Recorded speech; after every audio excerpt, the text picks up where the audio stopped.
കാത്തിരിപ്പിന് അവസാനം ബസൂക്ക എന്ന ചിത്രത്തിൻ്റെ ഒഫീഷ്യൽ ട്രെയിലർ ഇതാ വരാൻ പോവുകയാണ്. അതിൻ്റെ ഒഫീഷ്യൽ അപ്ഡേഷനാണ് ഇന്നൊരു വീഡിയോ ഭാഗത്ത് നൽകിയിരിക്കുന്നത്. വീഡിയോയ്ക്ക് മുൻപ് വീഡിയോ ലൈക്ക് ചെയ്യുക, ചാനൽ സബ്സ്ക്രൈബ് ചെയ്യാൻ വേണ്ടി ശ്രമിക്കുക. മമ്മൂട്ടി നായകനായിട്ട് വരാൻ പോകുന്ന ചിത്രമാണ് ബസൂക്ക. ഏവരുമേറെ ആകാംക്ഷയോടെയാണ് ബസൂക്ക എന്ന ചിത്രത്തിൻ്റെ ഓരോ അപ്ഡേഷനും അറിയാൻ വേണ്ടി ഏറെ ആകാംക്ഷയോടെ കാത്തിരുന്നത്. ഫൈനലി ബസൂക്ക എന്ന ചിത്രത്തിൻ്റെ ഒഫീഷ്യൽ ട്രെയിലർ റിലീസ് അപ്ഡേഷൻ ആരാധകർക്ക് മുന്നിൽ പുറത്തുവന്നിരിക്കുകയാണ്. ഫൈനലി ബസൂക്ക എന്ന ചിത്രത്തിൻ്റെ ഒഫീഷ്യൽ ട്രെയിലർ ഇന്ന് രാത്രി 8 മണിക്ക് റിലീസ് ചെയ്യുമെന്ന് കൺഫേം ആക്കിയിട്ടുണ്ട്. എന്തായാലും കാത്തിരിക്കാം ബസൂക്ക എന്ന ചിത്രത്തിൻ്റെ ഒരു കിടിലൻ ട്രെയിലറിനായി.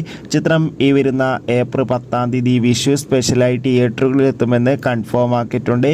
എത്ര പേരാണ് ബസൂക്ക എന്ന ചിത്രത്തിൻ്റെ റിലീസിന് വേണ്ടി കാത്തിരിക്കുന്നത്? തീർച്ചയായും കമൻറ്റ് ബോക്സിൽ രേഖപ്പെടുത്താൻ വേണ്ടി ശ്രമിക്കൂ. കൂടുതൽ സിനിമാ വാർത്തകൾക്കായി നമ്മുടെ ചാനൽ ഇപ്പോൾ തന്നെ സബ്സ്ക്രൈബ് ചെയ്യുക. അടുത്തൊരു വീഡിയോയിൽ കാണുമ്പോൾ ഏവർക്കും ബൈ ബൈ.